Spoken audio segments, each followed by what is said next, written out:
Vamos iniciar a nossa reunião novamente. Lucas, dá uma olhadinha. E nós estamos recebendo a Adriana Rockenbach, que já fez parte do grupo por um tempo, e o Hélio também, que já há alguns dias não estava participando, e o Leonardo. Hoje é o dia dos que estavam. Isso. Em função do feriado de carnaval, provavelmente alguns colegas aí do grupo possam ter pensado que a nossa reunião... Ô, Guilherme, pode passar.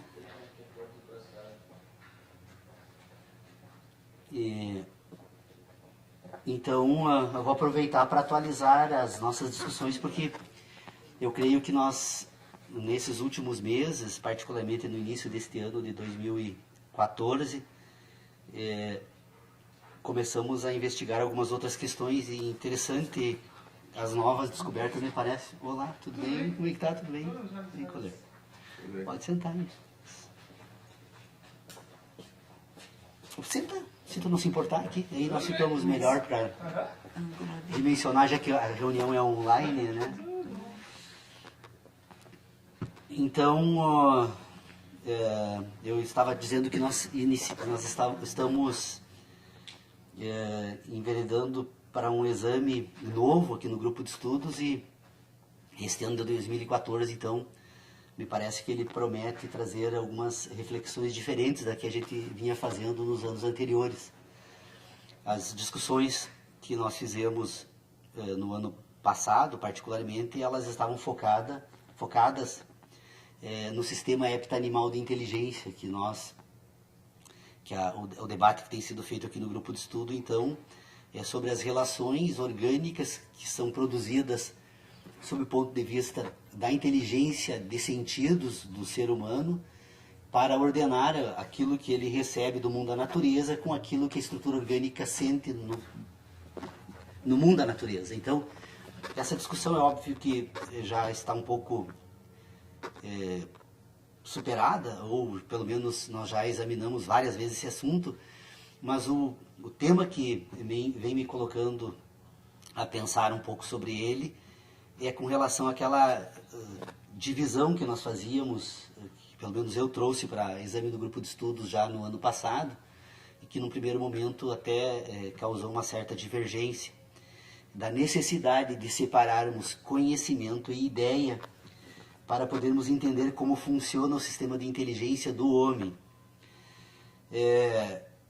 Me parece que esse assunto está se aprimorando um pouco mais, e se me permitirem, então, eu rapidamente gostaria de expor as razões pelas quais esta separação é necessária. Bom, se nós temos a estrutura orgânica, a inteligência humana, como uma totalidade que permite, então, o homem pensar e agir, essa totalidade orgânica, ela procede segundo algumas relações que nós podemos tentar entender, separando um pouco duas dimensões dessa estrutura orgânica, que são necessárias e que compõem essa inteligência total. Essa estrutura orgânica, então, ela tem uma inteligência orgânica, de sentidos, né? Ou seja, todos os seres humanos, eles sentem o mundo da natureza, e estas sensações produzem impressões no indivíduo. Aliás, estas relações entre o indivíduo e a natureza produzem impressões. Essas impressões, então, são percebidas por um sistema de sensações, e estas sensações são ordenadas na estrutura orgânica, então, a partir de duas relações endógenas e 5 exógenas. Ou seja, esta estrutura orgânica, ela tem um sistema de inteligência natural, que, embora a gente não consiga explicar como essa estrutura funciona sob o ponto de vista orgânico, físico, químico, né? É possível perceber que essa estrutura orgânica, ela procede segundo duas instruções da natureza. Primeiro, é busca da sobrevivência a todo custo. Ou seja, todas as estruturas orgânicas buscam sobreviver. Essa é a grande e primeira instrução desse sistema de inteligência. A segunda instrução, ela se reproduz permanentemente. E a reprodução é orgânica também. O corpo humano está permanentemente renovando células, tecidos. Quando cessa essa reprodução orgânica, essa estrutura morre. Então, essas duas instruções da natureza, que fazem com que essa estrutura busque a sobrevivência e se reproduza permanentemente, elas são, então, o que nós poderíamos chamar, então, de sentidos endógenos, ou sensações endógenas, que o corpo, então, procede naturalmente, e que, racionalmente, nós poderíamos, de certa forma, até associar essas duas grandes instruções da natureza às sensações de prazer e de dor. Não necessariamente uma separação categórica, mas é possível fazer essa associação.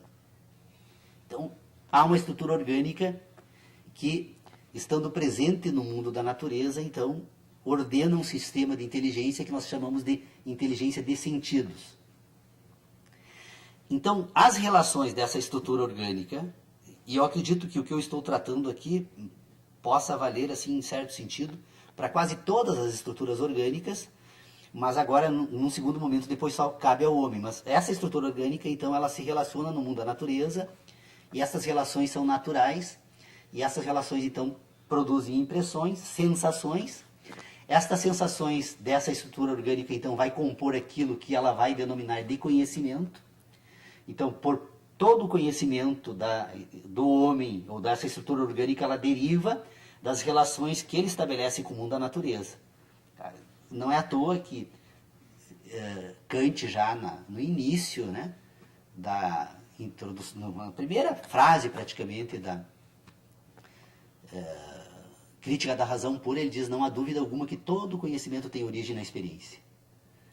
Então, todo conhecimento tem origem na experiência. Então, nós poderíamos substituir a palavra experiência, se fôssemos ler novamente Kant, poderíamos dizer o seguinte: todo conhecimento tem origem nas sensações. Origina nas sensações. Bom, pronto. Ele diz que depois, mais tarde, né, esse conhecimento assume uma outra dimensão, né, natural, etc. e tal, que não se sabe explicar bem como isso ocorre, mas ele reconhece na introdução da obra essa questão. Então, temos uma estrutura orgânica que sente e, portanto, compõe pelas sensações seus conhecimentos, e esses conhecimentos representam para essa estrutura orgânica aquilo que ele vai denominar de verdade. As verdades são aquelas questões que ele refere aos seus conhecimentos. Não, é verdade, eu vi, é verdade, eu escutei, é verdade, eu apalpei, é verdade, eu senti o gosto, eu ouvi, né? Ou seja, eu apalpei, tem toda uma relação desses conhecimentos, então, com as sensações que compõem verdades.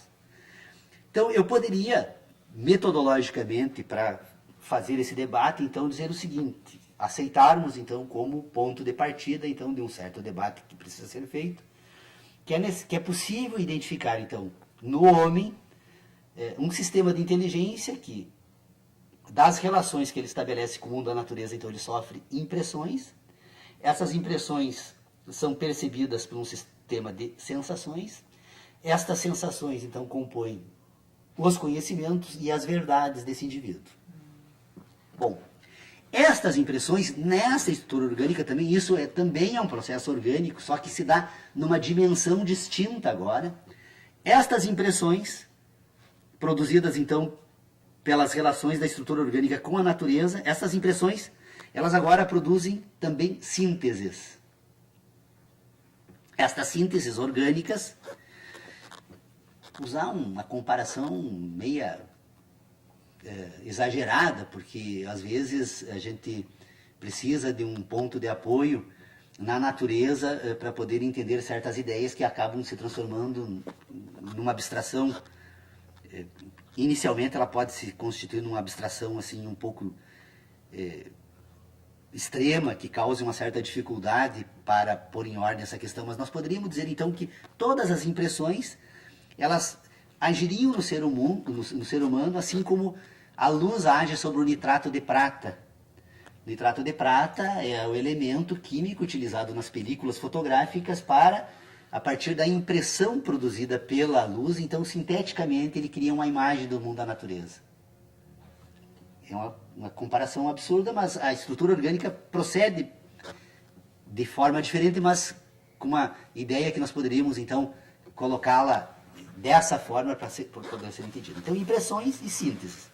Impressões e sínteses, impressões e sínteses. Na medida que essas impressões são produzidas, ela compõe conhecimento, compõe verdades. E essa estrutura orgânica, então, desde a concepção até o momento em que ela adquire maturidade e produz aquilo que nós vamos chamar então de razão ou intelecto, ela vai sofrendo essas impressões, e essas impressões são ordenadas nessa estrutura orgânica, e elas vão compor então aquilo que nós vamos denominar agora de ideias. Ideias que são produzidas sinteticamente das impressões produzidas nas sensações do mundo da natureza. Então esse sistema sintético se organiza, se desenvolve, e ela se desenvolve da seguinte forma. Agora é necessário novamente abrirmos um parênteses aqui nessa discussão para esclarecer um assunto.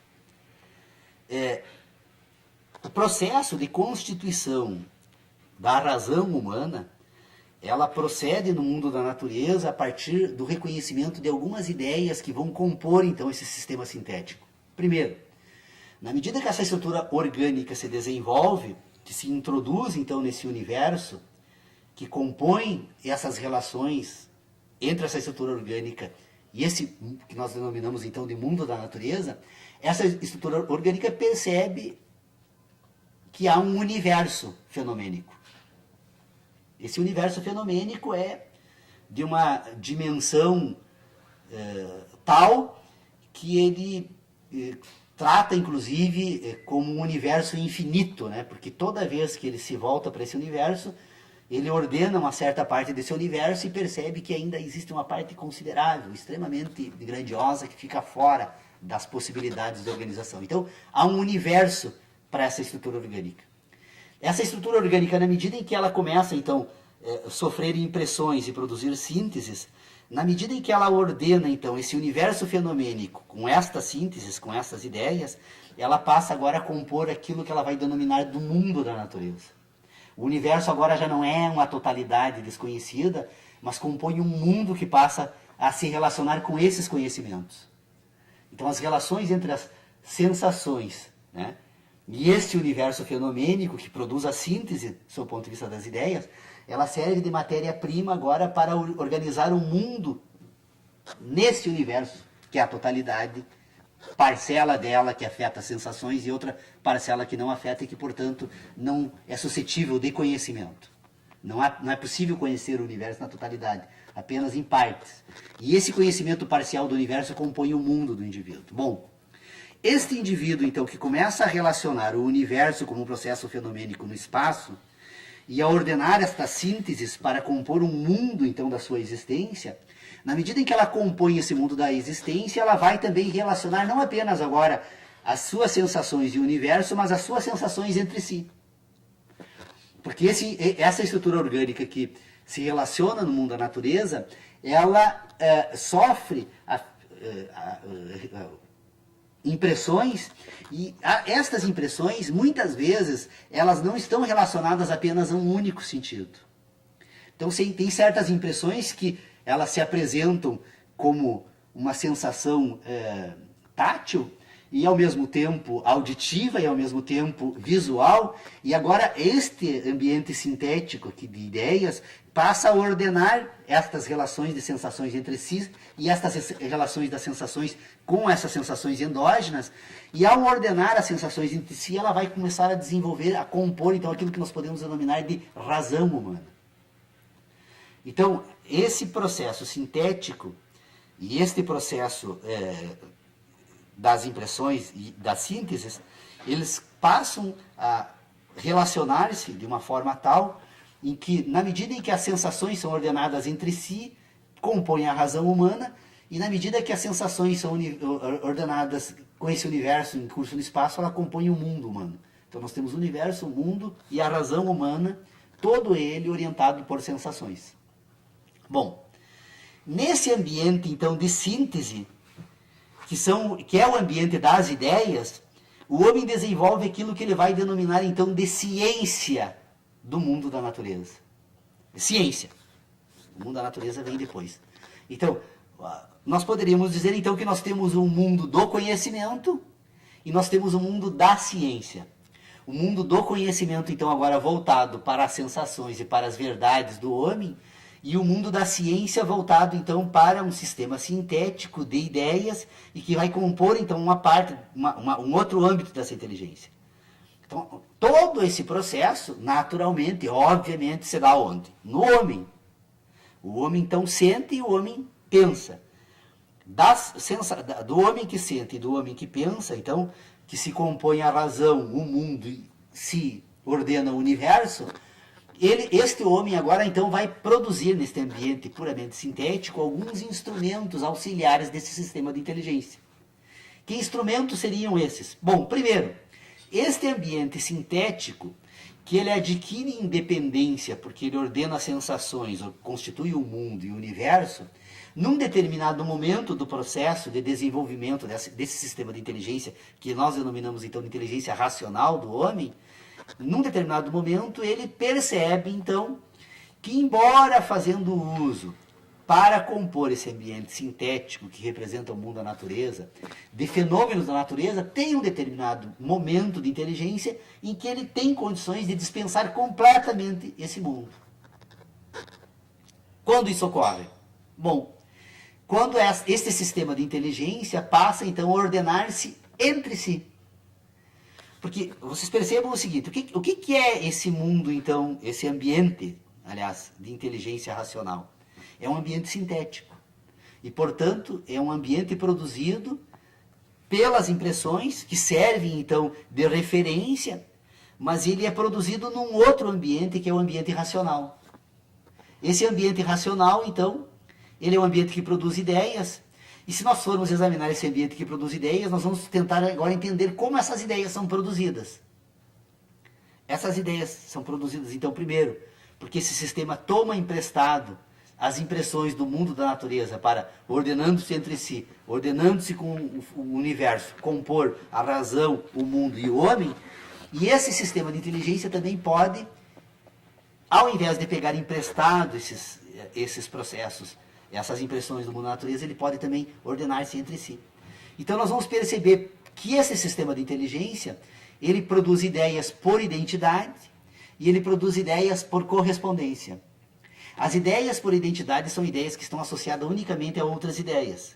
Então, quando é possível examinar uma ideia que esteja associada apenas a uma outra ideia?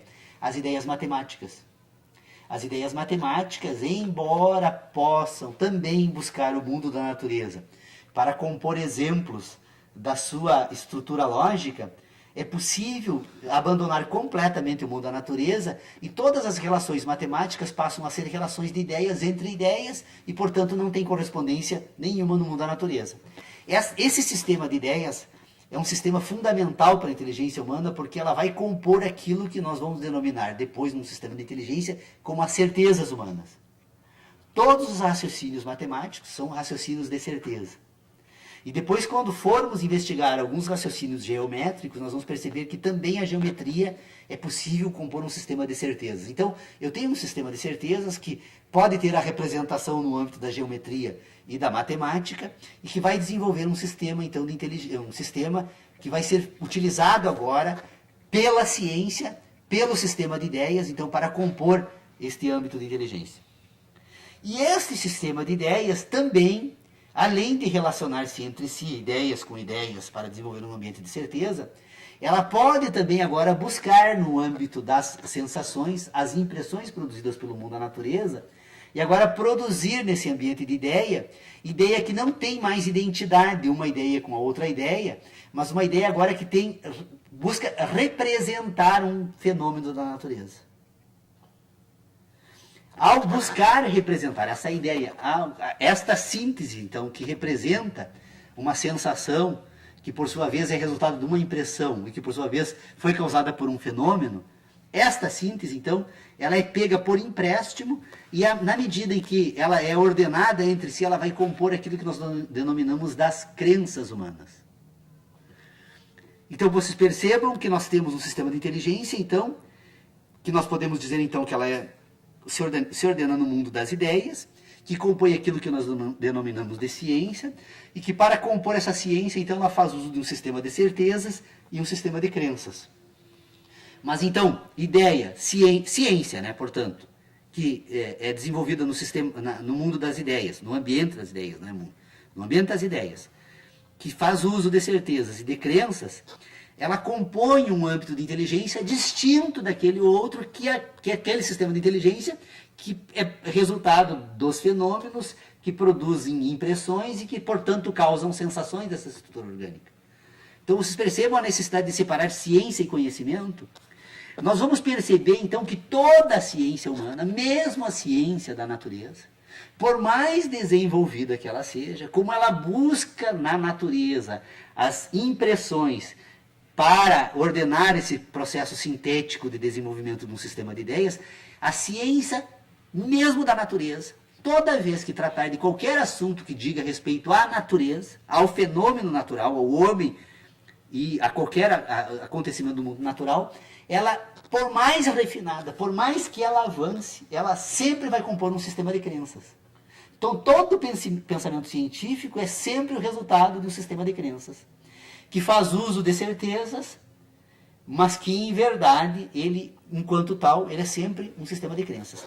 Por isso que é necessário, no ambiente da ciência agora, nós colocarmos em ordem um pouco o que a filosofia, né, sempre tentou tratar como metafísica, né? Ou seja, toda a ciência é metafísica. Todo o sistema de ideias é metafísico. E nesse ambiente da metafísica, agora, existe uma parte da metafísica que é uma metafísica pura, e tem uma parte da metafísica que é uma metafísica impura. Ou eu poderia dizer que há uma parte da ciência que é ciência pura, e há uma parte da ciência que ela é uma ciência impura. A ciência pura é aquela representada pelos pensamentos matemáticos e geométricos. E a ciência impura é aquela que busca no mundo da natureza, então, as representações para as ideias, para compor agora um sistema de inteligência. A separação, então, entre ciência e conhecimento é fundamental para podermos, então, enfrentar um debate feito pelo ceticismo até hoje, difícil de ser resolvido, porque toda vez que o cético apresenta qualquer objeção a qualquer sistema de ideias, ele está trazendo, ele está confundindo, ele está misturando, né? Ele está, como num truque de mágica, ele está nos levando, então, para tentar imaginar que fosse possível trazer o mundo para um sistema de ideias. O mundo é sempre natural, o sistema de ideias é sempre sintético. Pode me contrariar, Leonardo. É legal. É que eu não tenho acompanhado, não sei assim. É que, na verdade, é assim, o ceticismo, na verdade, ele é um truque. Que todos nós caímos porque não percebemos, né? Que, assim como o mágico nos oculta imagens, né? Ele acaba trazendo para um ambiente um debate que pertence ao outro. E se eu trago para um ambiente um debate que pertence ao outro, é óbvio que ele se torna insolúvel, né? Tu concluiu aonde que você Sim, o debate, a polêmica, pelo menos, das últimas. As discussões estão focadas nessa questão. Né? Embora tenhamos já trazido aí para algumas reuniões, até porque é um propósito do grupo de estudos também examinar algumas ideias que permearam certos debates filosóficos no curso agora desses últimos 2 séculos, particularmente o Círculo de Viena. Porque essa organização de ideias, por incrível que parecer, ela só se tornou possível dessa forma quando eu fui ler a Teoria Pura do Direito de Hans Kelsen. Eu fui convidado para lecionar filosofia e ética no IASA, que está me dando um prazer imenso, né? E então fui examinar o Círculo de Viena e eu me dei por conta que, na verdade, todo o esforço que Hans Kelsen fazia para tentar trazer, então, as ideias da década de 30, 20 e 30 do século passado, em que ele trabalhou, ele dizia o seguinte: não, olha, eu chamo a atenção que o direito é uma ciência do espírito, não uma ciência natural. E aí eu me dei por conta, pensando sobre essa ideia de Hans Kelsen, eu disse: não, espera aí, meu caro Hans Kelsen, pena que não seja possível mais tratar pessoalmente com ele. Ele não faz muito tempo que morreu, né? Mas ele, em verdade, ele passou a vida inteira tentando trazer essa discussão e ele jamais foi entendido. Jamais. Hans Kelsen, e talvez se ele tivesse encontrado um espaço para debater essas ideias, talvez ele tivesse chegado aos resultados agora. Porque o que, na verdade, que eu, pelo menos, cheguei modestamente, não leve a mão, não é nenhuma arrogância minha, mas como eu efetivamente tenho procurado, assim, obstinadamente, dia e noite, em sonho, acordo à noite pensando sobre essas ideias, talvez eu tenha conseguido um resultado um pouco mais avançado com relação a isso. Na verdade, o Hans Kelsen poderia ter dito mais ainda. A ciência é sempre uma ciência do espírito. Não existe ciência fora do espírito. Toda ciência é espiritual. Porque a ciência, o mundo da natureza é o que vai fornecer a matéria-prima, então, para a ordenação dessa ciência do espírito. Mas essa ciência do espírito é sempre uma tentativa completamente infiel, porque o homem não pode, e a pretensão humana seria uma arrogância extremamente exagerada, tentar reduzir o mundo aos seus 5 sentidos, né? Aos seus 7 sentidos. É bem provável que hajam fenômenos naturais completamente fora da capacidade humana de perceber a existência deles pela ausência de sensações. Então, toda a ciência que ordena esse espírito humano, ela é uma ciência parcial. Porque ela é ordenada no espírito do homem. E vocês podem perceber que toda a tentativa de avanço do conhecimento científico, na verdade, de toda a ciência que tem o conhecimento como fonte, então, o avanço de toda a ciência, ela está condicionada a novas relações que o homem produz a partir das suas próprias sensações. Com exceção, eu não conheço, e nem podemos trazer esse assunto para cá, porque ele é um assunto da física, né? Mas me parece que a física quântica é uma tentativa, assim, de tentar pôr em ordem aquilo que eles denominam de uma ordem no caos. Por que é caos? Porque as sensações humanas talvez não tenham conseguido ainda ordenar os processos que ordenam esse caos, que aparentemente é caótico, mas que tem uma certa ordem, né?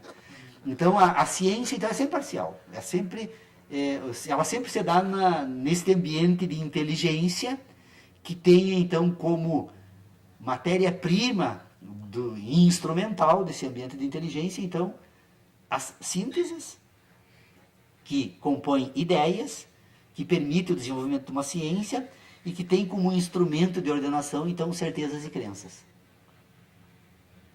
Percebam, então, uma radical necessidade de fazermos uma separação entre ciência e conhecimento.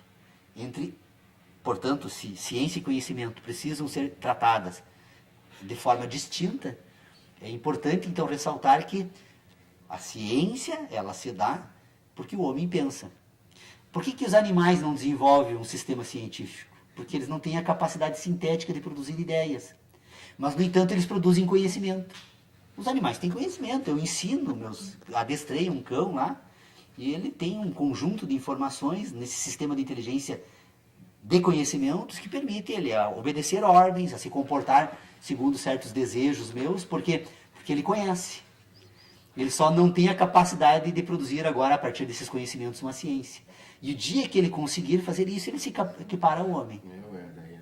Daí a minha constante diferença, né? O animal faz isso porque ele é um ato de repetição. É conhecimento. O dia que ele tiver conhecimento, ele vai produzir ciência. Não, ele não tem conhecimento. Então ele não vai produzir ciência nunca.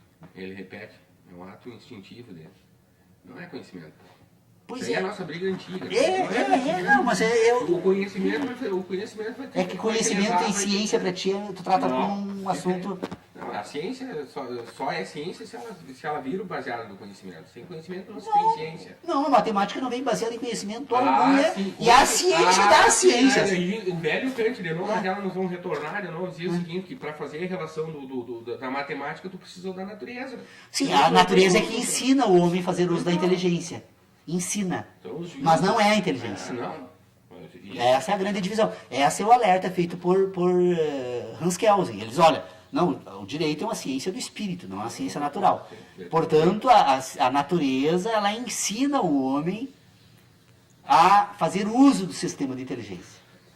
Mas depois que ela ensina essa autonomia, dá ao homem a capacidade de dizer, olha, mundo, aprendi agora... ter eixo de lado para poder examinar a minha própria inteligência. Porque o que acontece com o sistema de inteligência que nós hoje fazemos uso? Nós, quando ordenamos estas sínteses, nós confundimos essas sínteses com o fenômeno.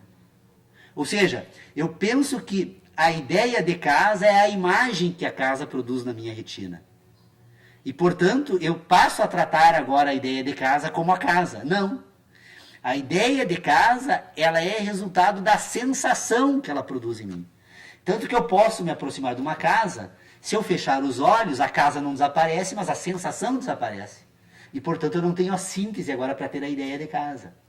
Então, todo indivíduo que sente, ele sente porque tem sentidos. Então, todas as ideias estão relacionadas ao sentido e não ao objeto. Todos nós imaginamos que pensamos objetos. Essa é a grande questão que precisa ser resolvida. Qual o método que nós precisamos encontrar para, ao educar os nossos filhos, nós educar no sentido de contribuirmos, então, agora com esse mundo da natureza para pôr em ordem, de uma forma mais eficiente, esse sistema de inteligência.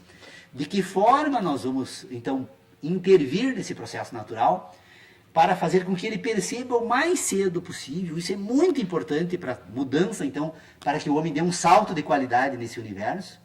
Qual o momento que nós precisamos intervir, de que forma nós devemos intervir para fazer com que ele perceba que ele não pensa objetos, mas que os objetos produzem sensações. E todos os pensamentos, então, orientados por sensações e não por objetos. Então, quando nós estivermos examinando qualquer tema, sempre que nós evocamos uma ideia, que está, então, no âmbito da ciência, esta ideia, ela primeiro precisa ser relacionada à sensação, para depois ser relacionada ao fenômeno. Por que isso? Porque entre o fenômeno e a sensação, existem várias questões que precisam ser consideradas. O movimento. Porque esse universo é um processo em curso no espaço. Se o universo fosse completamente paralisado, não haveria dificuldade alguma de ordenação. Porque nós estaríamos diante de um sistema estável de sensações. O problema é que o universo está sempre em movimento. E esse movimento do universo, ele precisa ser considerado. Porque esse movimento, além de ampliar distâncias permanentemente, ou aproximar distâncias permanentemente, ele promove agora a necessidade de que esse indivíduo, então, que sente, precise considerar a sensação e a fonte produtora do fenômeno. Porque entre a sensação e a fonte produtora do fenômeno há, então, um movimento e um espaço. Há movimento e espaço. A prova está, eu não canso de repetir um exemplo que eu e o Lucas um dia acabamos montando juntos, conversando, nas nossas conversas também de filosofia. Nosso cameraman aqui, que, aliás, é importante registrar, o Lucas não está sentado aqui conosco nunca, porque está... Por trás da câmera. Fica por trás das câmeras. Mas participa desde os 6 anos. Documentário sobre o Lucas para mostrar a importância dos que estão por trás das câmeras. Nunca são levados a sério, né? Desde os 6 anos de idade ele participa do grupo de estudos. Eu acredito que isso deva ter ajudado bastante. Nós estávamos vindo de São Miguel e eu vou repetir esse exemplo porque talvez, se alguém esteja nos assistindo agora, talvez não tenha tomado conhecimento dele. Ele é extremamente relevante para explicar essa ideia. O Lucas vinha no banco de trás do carro e ele largava um molho de chave que caía no colo dele. Ele disse: pai, que estranho. Isso faz bastante tempo. O carro está em movimento e, no entanto, a chave cai em linha reta. E aí nós começamos a examinar essa questão de não, meu filho, na verdade nós estamos sendo enganados pelo movimento. Porque como nós estamos nos movendo junto com a chave dentro do carro, essa chave, na verdade, ela está caindo na vertical e na horizontal. Só a gente se movimenta junto, então ela causa uma impressão dentro do automóvel que ela está caindo em linha reta.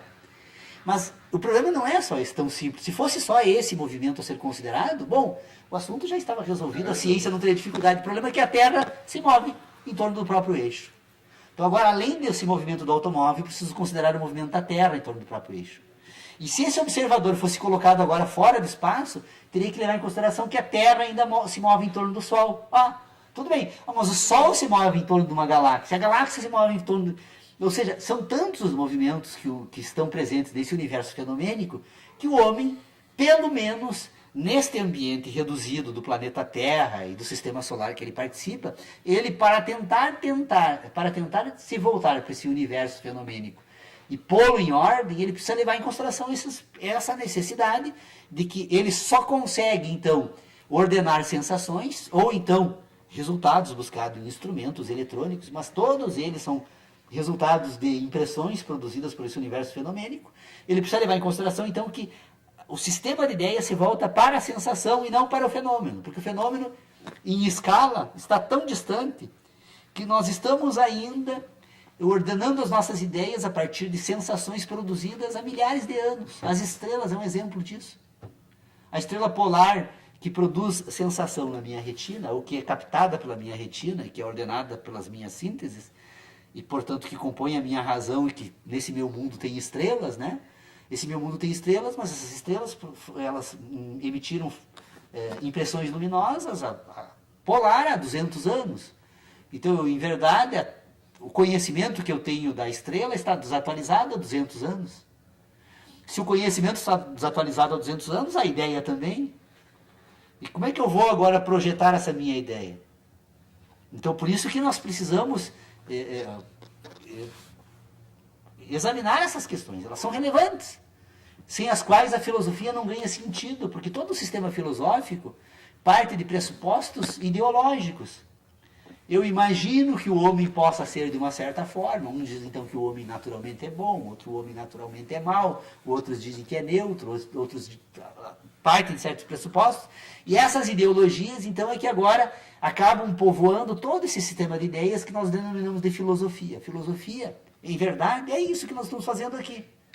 É uma tentativa de pôr em ordem o nosso sistema de inteligência, para depois, como indivíduos, então, passarmos a pensar sobre o mundo, sobre o homem, sobre a natureza, tentando, então, encontrar critérios dentro do possível que, se não resolvam todos os problemas humanos, pelo menos permitam que esses problemas tenham uma racionalidade no exame.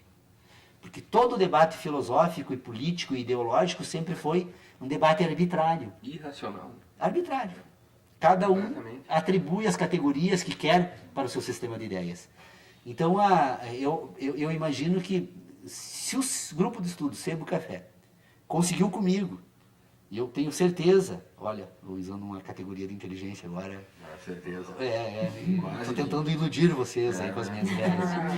Eu tenho certeza que se todo mundo fizer o mesmo esforço, talvez consiga, porque eu realmente não estou tendo um arroubo aí de falta de humildade, né? Não é isso. Mas eu examino minhas ideias. Cada vez eu encontro mais coerência entre esse sistema de ideias e também porque ele passa a considerar questões que a filosofia sempre desprezou. Porque a filosofia, né, como sempre esteve impregnada, como o direito, né, a política e todas as instituições humanas são impregnadas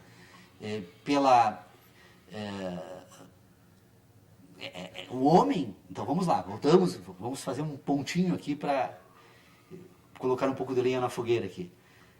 O homem, então ele tem o homem e a estrutura orgânica que compõe o homem, gênero humano, né, homem e mulher, ele está permanentemente sendo comandado pela busca da sobrevivência. Ele sofre alguns interditos, né, que depois a moral e a ética, e especialmente a família, introduzem, né, que o Ademir, tu não esteve numa reunião aqui, Leonardo, então tu ia gostar muito de conversar com o Ademir, porque vocês investigam questões semelhantes. O Ademir estava falando do cérebro humano, então eles que nós temos fases evolutivas nesse sistema de inteligência racional, ou que compõe o cérebro, que está presente em uma boa parte dos animais, que é o cérebro reptiliano. Depois ele diz que tem um segundo momento desse sistema cerebral, que é o responsável pelo desenvolvimento do afeto, então é límbico, não sei, eu não tenho exatamente a expressão correta. É límbico. Sistema límbico, né? E ele diz que depois tem um terceiro momento do desenvolvimento desse sistema, que é aí que vai compor a racionalidade. Então, como o ser humano então é ordenado por esse sistema que manda sobreviver a qualquer custo, e que sofre interditos então do sistema límbico e depois do racional, mas ele é comandado pela busca da sobrevivência. Então, a política, a filosofia, a religião, todas as instituições humanas, elas sofrem influência dessa instrução da natureza da busca da sobrevivência. Então, o homem é um ser interessado. Todas as intervenções que o homem faz na natureza, ela tem essa coordenação da sobrevivência e, portanto, ele vai buscar, então, desta instrução, atender em parte. Por isso que nós dizemos que a educação é a que detém o homem, né? O homem só não exerce na plenitude porque ele recebe um processo agora que nós chamamos então de educação, que é resultado de um sistema civilizado, racional civilizado, ou que pode também ser voltado para os sentidos. Isso não é só um sistema de ideias. Você vai perceber entre os Guarani, né, os Mibiá Guarani, a concordância é essa, né? Embora soe um pouco diferente, mas os Mibiá Guarani, ele tem um sistema de inteligência totalmente voltado para os sentidos. Eles não é que desprezam a capacidade racional, mas a capacidade racional é só um sistema auxiliar de um sistema que eles têm como ponto de partida o afeto.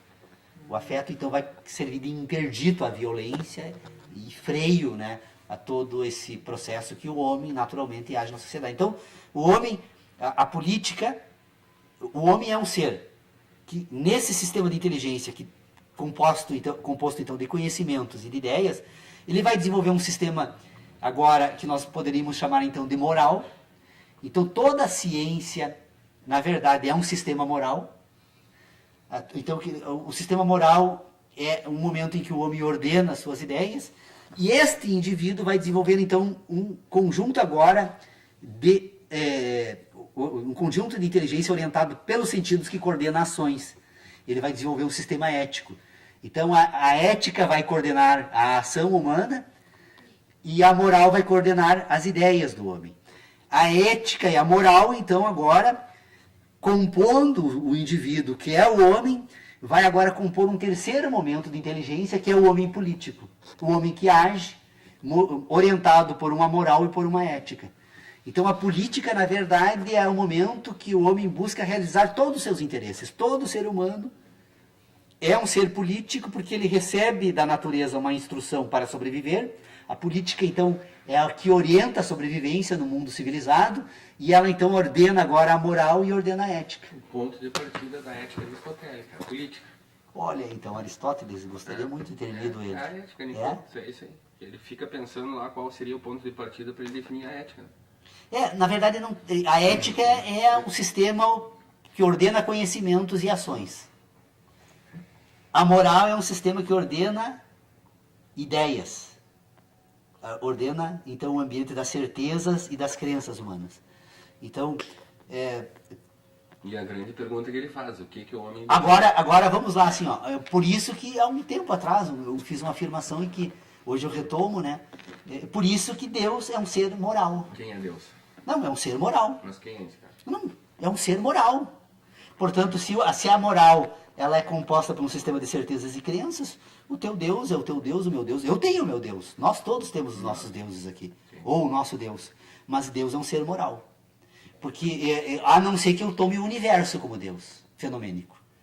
Então, Não, eu acho que sim, que Deus... o universo fenomênico. E aí, então, para mim, Deus é um ser moral, mas para mim, então, Deus encontra justificativa na vida. Então a moral está na crença. Onde há vida, há Deus. Tem. A moral tá Deus na é a crença, vida. Paulo. A moral está na crença, então. Não, a moral, a todo sistema científico sempre é um sistema moral. Se Deus Não. é moral... Eu não queria polemizar sobre Deus. Mas Eu só estou dizendo. Mas se ele é moral, ele tá na crença. Deus é na crença ou na certeza.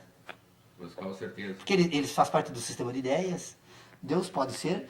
Não dá para usar a palavra ser para Deus, né? Porque Deus como faz parte de um sistema, ele é constituído por um sistema moral. Deus talvez ser é o homem, é o homem que tem Deus. E a Deus vida, talvez portanto, seja o único sujeito ou objeto epistêmico que pode botar por baixo qualquer teoria, porque se tu levar ele para uma teoria, tu tem que considerar ele. Eu não estou considerando ele, estou dizendo que Deus é constituído no ambiente moral, pronto. Deus não cobra a ética de Deus. Deus não tem, Deus ele propõe uma ética. Nessa moralidade ele propõe uma ética, mas ele é um sistema... Bom, mas vamos deixar fora, porque realmente esse não seria nem o propósito debater esse assunto, mas vocês percebam então que agora nós estamos avançando. Se nós temos um sistema de conhecimentos e um sistema de ciência, uma ciência e conhecimento que podem ser colocadas em pontos distintos de exame, ou em ambientes distintos de exame, nós podemos então, agora, voltando para esse ser total que é o homem, que é a estrutura orgânica então que age, trazer então o conhecimento para ordenar a ética e trazer o sistema de ideias para organizar a moral. Então nós temos a moral e a ética e o homem. E o homem, então, agora como um ser político. E, portanto, a política... Vocês percebam, o que é o Estado? Que é uma instituição humana. O Estado é um sistema de ideias. Eu não consigo identificar... Eu identifico indivíduos que se dizem detentores de funções de Estado, porque foram investidos também por um sistema de ideias, que são as leis. Assim como a política. Então vocês percebam, trazendo então o Círculo de Viena e Hans Kelsen dizia, não, direito e Estado são apenas diferentes abordagens de um mesmo tema. O Estado só é Estado porque é um Estado de direito, e o direito só é direito porque é resultado do Estado, é produzido pelo Estado. Então Estado e direito tratam do mesmo tema. Então se Estado e direito tratam do mesmo tema, e se Estado e direito fazem parte da ciência do espírito, o Estado é um estado de espírito. Por que há determinadas... O que acontece hoje? Por que as pessoas agem do jeito que agem? Porque elas não reconhecem mais no sistema de ideias o Estado como tal, ideologicamente colocado, como responsável pela ordem, pelo bem comum, pela felicidade geral. Então, por não reconhecer, por não fazer mais parte de um sistema de ideias, na verdade, antes de cair o Estado, caem as ideias. A ação humana agora se dá no plano da natureza. Desculpe, gente, eu falo demais. O próprio Estado nos ilude, né? Todo não, tempo. O Estado não nos ilude, nós nos iludimos. Não, estou dizendo que se ele é um sistema de ideias, né? Estou dizendo que para afirmar que o Estado te ilude diariamente com as armadilhas do próprio sistema moral dele, né? Ele vai não sei se ele chegou a examinar essa questão. Não, se tu examinou, eu tô na 4ª página do Hans Kelsen, então... Eu li Kelsen bastante. Estou tratando com meus alunos e, em verdade, eu estou lendo o livro junto com eles. Na última aula eu pedi para ler 4 páginas do livro e foi o que eu li também no livro. Eu não tenho a menor vontade de... não tenho o menor interesse em me antecipar, porque eu tenho certeza que vai ser uma viagem, que vai precisar de um semestre todo para essa leitura. Ora, se o Hans Kelsen me leva, sei lá... Ele diz que o livro, quando ele escreve o livro, isso foi em Viena, uma obra bem interessante, se vocês quiserem eu passo para vocês. Ele escreveu em setembro de 33 e ele inicia dizendo que aquela obra, que tem 108 páginas em formato pocket, traduzida para o português, ele diz que ele é o resultado de 20 anos de estudos. Quem sou eu para agora ler num dia e tentar ensinar Kelsen? Então eu estou lendo junto com os meus alunos, né? E é uma obra extraordinária. Eu estou aprendendo muito. Embora não necessariamente concorde com todas as ideias, mas essa separação entre ciência do espírito e ciência natural é o que eu estou trazendo aqui agora, aplicado às nossas reflexões aqui. Porque ele realmente tinha razão. E, infelizmente, li muito sobre Kelsen, tem uma obra para entender Kelsen, né?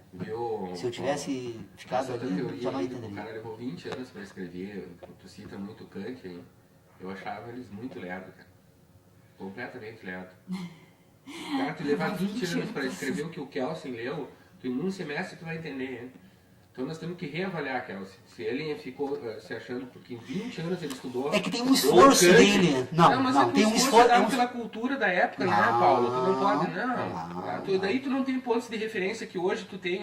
É mais fácil tu pegar uma obra do Kant, do Kelsen, e relacionar ela com a tua atualidade. Olha a dificuldade. Perceba o seguinte, olha, tem uma afirmação de Hans Kelsen... Ele levou tanto tempo a escrever o que ele escreveu.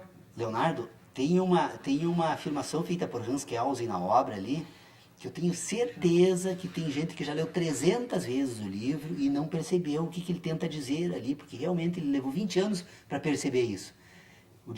Ele diz o seguinte, que o direito é um sistema de conteúdo espiritual objetivo. O que o Círculo de Viena queria dizer com isso? Queria dizer o seguinte, que a grande tarefa nossa, da ciência, é dar objetividade ao espírito. Ora, se o espírito... Academia, Paulo. O espírito precisa de objetividade. O que é objetividade? Ele precisa de um conteúdo. Eu preciso dar conteúdo ao espírito.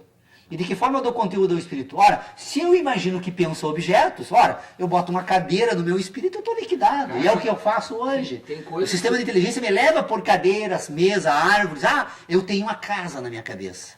Então, Paulo, tem coisas que... Eu tenho um conteúdo que a gente espiritual objetivo, é diferente isso. De um autor, seja ele qual for, da filosofia, que a gente fica olhando aquele palavra, tentando entender, e eu tenho certeza absoluta que nem ele entendeu o que ele escreveu.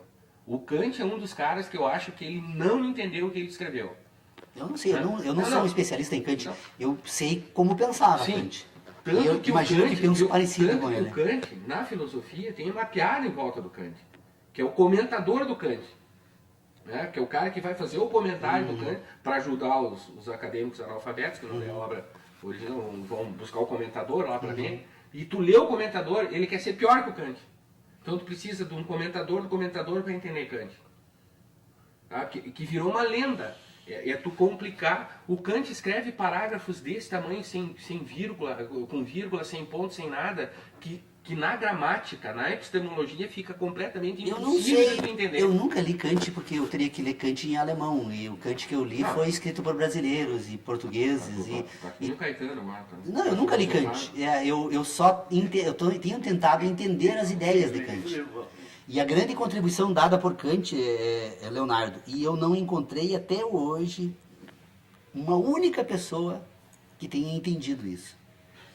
Que os juízos, ele diz o seguinte, que os juízos sintéticos podem ser divididos em juízos a priori e a posteriori. Vamos corrigir um pouco, então, talvez a linguagem hoje permitiria dizer o seguinte, nós temos juízos sintéticos puros e impuros. Os juízos sintéticos puros, o que ele quer, o que é necessário perceber na existência de um juízo sintético puro. Porque, olha, se eu tomo a natureza como um empréstimo para constituir a minha razão, ou seja, se eu descubro que sou inteligente porque a natureza produz impressões e num determinado momento eu percebo isso, então eu preciso agora, num segundo momento, jogar essa natureza fora. Descartes levou 10 anos. Gênio que foi Descartes. Ele relata. O Descartes levou 10 anos. O Kant levou 10 anos. Kelsen se exercitou por 20. Ora, nós precisamos, pelo menos, passar pelo mesmo processo que eles passaram. Talvez com a ajuda deles levemos menos tempo, mas é necessário fazer esse esforço. E nós nos negamos a fazer. Nos negamos. E todas as vezes que eu tentei isso, em sala de aula, toda vez que eu tento examinar com os meus alunos a natureza dos juízos sintéticos puros, imediatamente a metade se levanta e vai embora. Isso é... Mas assim, ó, posso convidar vocês para ir num local qualquer para falar sobre esse tema, e a outra metade que fica, elas não basta aquele esforço ali da sala de aula, elas precisam perceber a necessidade, voltar para casa e continuar pensando. Quem pensar no dia seguinte, no dia seguinte, no dia seguinte. Chega um momento, porque como é que funciona a capacidade humana de pensar? Nós pensamos porque relacionamos. Pensar é relacionar. Ora, como é que eu vou admitir a possibilidade de pensar relacionando nada? A maneira inverte isso da história sujeito-objeto de novo. Não. Eu preciso tirar o objeto fora desse ambiente. Não, mas não tem... Eu preciso perceber que é possível relacionar sem relacionar nada. Não tem sujeito sem objeto. É a velha história da filosofia, sujeito e objeto. Daí o cara que diz que só existe objeto que tem sujeito, e o outro diz que só existe sujeito que tem objeto. Aí tem a teoria que diz que os dois se relacionam. Não existe um sem o outro. O objeto só passa a existir porque o sujeito define o objeto. É uma possibilidade. Leonardo, ciência. Só deixa eu te colocar a seguinte situação. Ciência. Toda ciência tem, então, uma estrutura formal e toda ciência tem um objeto material. O que nós temos, então, como objeto material da ciência? A síntese. O resultado da impressão, a sensação. Toda ciência precisa pôr em evidência os elementos fenomênicos que ordenam ela. Então, o objeto material da ciência são os elementos que ordenam ela. Quais são os elementos que ordenam ela? As sensações, que são produzidas por impressões, que são o resultado de fenômenos. Você perceba que o objeto material da ciência, ela tem que agora passar por 3 momentos de exame. Então a ciência tem um objeto material, que é a sensação humana, que é resultado de uma impressão, que é produzido por um fenômeno. O fenômeno e a impressão estão em espaços diferentes, ambos em movimento. A impressão e a sensação, então, agora que estão nesse sujeito. Essa impressão agora, então, que vai sinteticamente fornecer. A síntese, então, é o objeto material da ciência. Agora, qual é o objeto formal dessa ciência? Bom, esse objeto formal da ciência, esse objeto formal é desenvolvido, então, na capacidade racional de ter ideias. Então, o que é o objeto formal da ciência? São as relações entre as sensações entre si. Ou seja, toda vez que todo indivíduo tem uma ciência. O indivíduo mais que mora no mais remoto ponto do universo, ser humano com essa capacidade que temos, ele acaba, na medida em que ele ordena sensações e conhecimentos, ele acaba desenvolvendo uma ciência. Então, tem indivíduo que olha para o céu, o firmamento, né? Vamos usar o céu como... Olha para o firmamento e diz o seguinte: amanhã vai chover. Por quê? Porque ele percebe determinadas colorações nas nuvens, ele percebe certos movimentos de nuvens, e ele, a partir daí, então, pela ordenação das sensações entre si, ele tem um sistema formal científico que permite agora, então, apresentar uma possível dedução a partir de um objeto material. Então, vocês percebam, nós temos o objeto material da ciência, que é a relação, então, entre a ideia e a sensação, e nós temos um objeto formal da ciência, que são as relações entre todas as sensações entre si. Então, as relações entre sensações compõem a razão e também desenvolvem aquilo que nós denominamos, então, objeto formal da ciência, que vai compor a ciência, que vai permitir, então, agora que esse indivíduo desenvolva um sistema moral, e que só é possível porque ele tem a capacidade de ter ideias, e isso só nasce porque ele recebe impressões que produzem sínteses. É fácil, né, de ser ordenados, desde que façamos sempre esse percurso: fenômeno, impressão, sensação, impressão, síntese. Leiam meu texto. Eu escrevi há 5 anos atrás, e infelizmente até hoje ninguém entendeu, e eu temo ainda morrer sem que alguém consiga entender o que eu escrevi. Mas essas ideias estão absolutamente claras num texto que eu escrevi chamado O Ambiente Sintético da Ciência. Foi a primeira descoberta que fiz lá em 2006. Onde é que está esse texto? Na internet, eu já imprimi ele, te passei uma vez. Posso te passar de novo. Tem 4 páginas, não, 7 páginas. Eu imagino que nessas 7 páginas eu tenha já exposto todas essas ideias. Claro, hoje eu teria condições de fundamentar melhor essas ideias. Mas então tá. Estamos, acho que, chegando ao final da nossa reunião. Nosso Bedel ali está já com o badalo na mão ali. Obrigado pela presença de todos. E a semana que vem vamos continuar assim, usando como referência a página do grupo. Eu posto ali se tem, porque eu estou atendendo alguns compromissos fora, nem sempre. Embora a gente tenha conseguido manter uma regularidade das reuniões, mas nem sempre eu consigo. Semana que vem provavelmente estejamos aqui novamente. Obrigado.